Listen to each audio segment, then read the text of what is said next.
Hello, my name is Ash. I'm one of the directors at Running Head First, and today we're going to talk about sleep.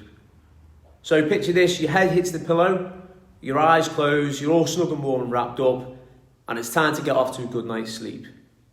You're waiting to drop off anytime soon, you start counting sheep, but you just can't nod off. We've all been in these situations where it's difficult to drop off to sleep, whether it's because of jet lag, stress at work, or some other unknown reason. But sleep is one of the most important processes the body goes through, and along with eating and exercise is one of the things humans do daily. Okay, well, we should be exercising daily, all right, and that's why we put things in place. But sleep is certainly something that we should be doing daily. On average, humans spend about 7 to 8 hours asleep per night. And sleep is split into two primary phases.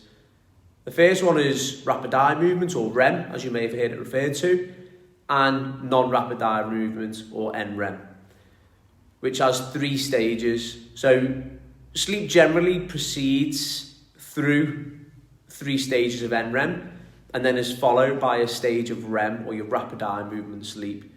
This process is repeated about 4 to 5 times a night. Okay, and that makes up your sleep cycle on an average night in those 7 to 8 hours. So how important is sleep then? So in studies where participants have been restricted from sleeping for 24 hours or more, the effects of performance are evident, and we can see them perfectly clear. There is a reduction in pretty much all types of performance, whether it's reaction time, speed, strength, or endurance. However, the evidence for partial disturbance in sleep isn't that strong. We don't really know how badly that affects us. There does, however, seem to be some suggestion that consistently getting poor sleep can affect endurance performance more than strength performance. That's something to bear in mind. There are, however, other consequences of consistently poor sleep that will affect an individual. Primarily, the negative effects of sleep deprivation on cognitive function are an increase in pain sensitivity and decreases in immune system function. There's also a risk of increased appetite, and all of these things could lead to negative effects on not just performance but also health.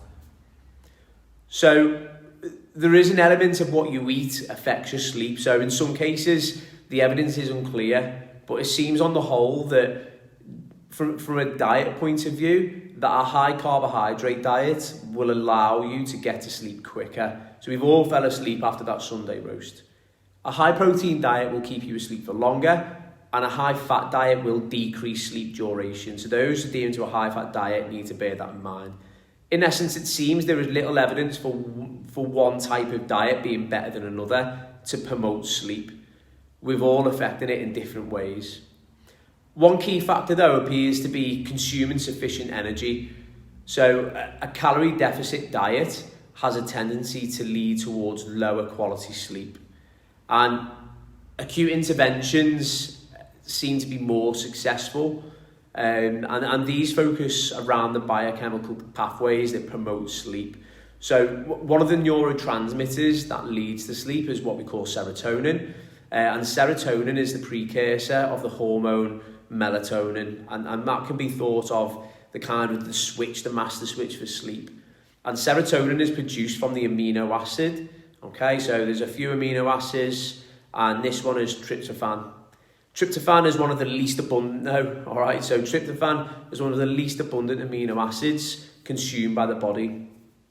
It's in competition, so it has competition to cross the blood-brain barrier, where it can be converted into serotonin and subsequently melatonin.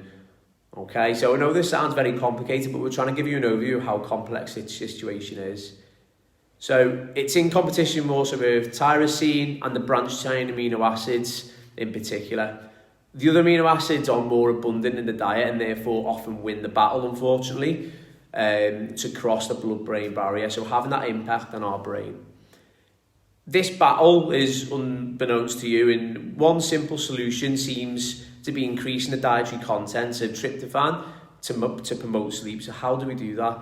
So doses of tryptophan as low as 1 gram promote a decrease in sleep latency and increase sleep quality. Essentially, you'll get to sleep more quickly and spend more time having good quality sleep. So moving through those 4 phases of NREM and then into the phase of REM, repeated 3 to 4 times a night. And we can do that through a high glycemic index or high glycemic acid carbohydrates. They can also help you get off to sleep more quickly, and rapidly absorbed carbohydrates of sugar, being the simplest form, promote a spike in the hormone insulin. This increase in insulin essentially stores the amino acids that complete the tryptophan and muscle. This therefore increases tryptophan in relation to its competing amino acids and is more available to cross the blood-brain barrier and produce serotonin. Carbohydrate ingestion up to an hour prior to sleep does seem to decrease the time it takes to get off. Okay, so decrease the time it takes to get off to sleep. However, be warned, if you consume this too close to sleep within the hour, then you are more likely to stay awake for longer. So there is a balance in that, but carbohydrates do seem to have an impact on how you sleep. So that in mind, okay, just time your food in the evening and that may help you get off to sleep, but in the same vein, it could actually impact your sleep negatively if you don't take that into account.